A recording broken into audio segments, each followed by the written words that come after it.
Hello everybody, this is AK. I'm back. So in the background you see boxes and boxes of Ricola cough mints. I went out to buy lunch for all my friends at the Fifth Person because I was going to meet them to do a podcast. And this shop, dollar value, selling all these Ricola cough mints at $1.95 per box. So I went in and I just grabbed one big box that had 20 boxes of this in one big box. Save a lot of money because it's usually $3.40 per box in the supermarkets. It's $1.95, big savings, right? We like to buy things when they are being offered at a huge discount to their regular retail prices. Same thing with stocks, right? So if you are wondering if there's going to be another video with the Fifth Person coming up, so it should be sometime this week. I think they're probably going to go live sometimes this week. So look out for that podcast with the Fifth Person. Today's video, I'm going to talk about OCBC. Right, of course, I talk about DBS and UOB. Now I talk about OCBC. Of course, OCBC is my largest investment, not just in the local banking sector. It's the largest investment in my investment portfolio, even larger than my investment in AIMS APAC REIT, which for a long time was my largest investment, right? Then of course some people say, oh, you forget your CPF. Yeah, of course, for people who consider my CPF savings as the investment grade bond component of my portfolio, then obviously that's the largest. Right, but I think of it as savings most of the time, and sometimes I think of it, yes, as the investment grade bond component. So, that's all the exposure to bonds I need, and I've talked about it in recent videos about CPF as well.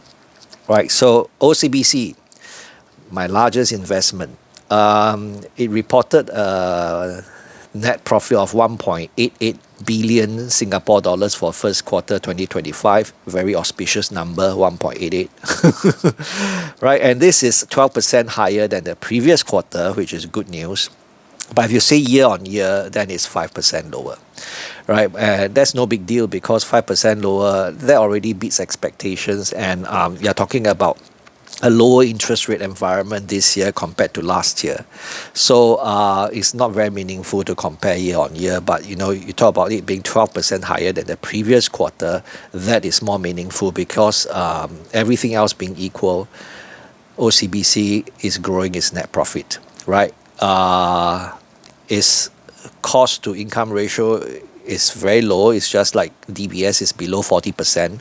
38.7% to be exact. So in this department, UOB has to do better because UOB is still above 40%, although they have brought it down by about 3 percentage points. And if you cannot remember, you can watch my recent video on UOB. And in terms of return on equity, ROE is 13%. Of course, this pales in comparison to DBS, 17 point something percent. And that's why DBS trades at such a big premium to its book value. And that's why I kept telling people that if you just look at book value alone to decide whether you're going to invest in DBS, you're missing the full picture. Right, so there's a reason why DBS is able to trade at such a rich premium to book value because its ROE is amazing. Both OCBC and UOB are still working towards a 14% ROE, but DBS is way above that, 17 point something percent. So OCBC's ROE in first quarter 2025 is 13%. Its wealth management income has grown, right, by about 6%, and it currently contributes to 38% of total income.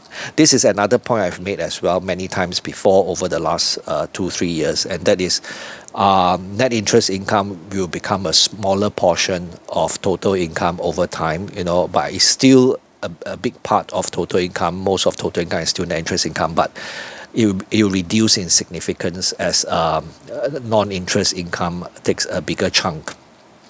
Makes up a bigger chunk of total income for the banks, and so it creates a more resilient entity, right? and it reduces reliance on net interest income. And this bodes well for all three banks, because if interest rates get cut again, and probably will happen sometimes towards the end of this year, but don't expect as big a cut or as many cuts as what people expected earlier on in the year or last year. Well, they were talking about 5 rate cuts this year, 6 rate cuts this year, some of them were saying, but the expectation has been dialed back. Now they're thinking maybe 2 or 3 cuts, and some people even think there might not be any rate cuts this year, because inflation is likely to be very sticky because of all the tariffs, right, that Donald Trump has slapped on the rest of the world, right? So likely to be inflationary. So that's all for this video. If AK can talk to himself, so can you. Bye-bye.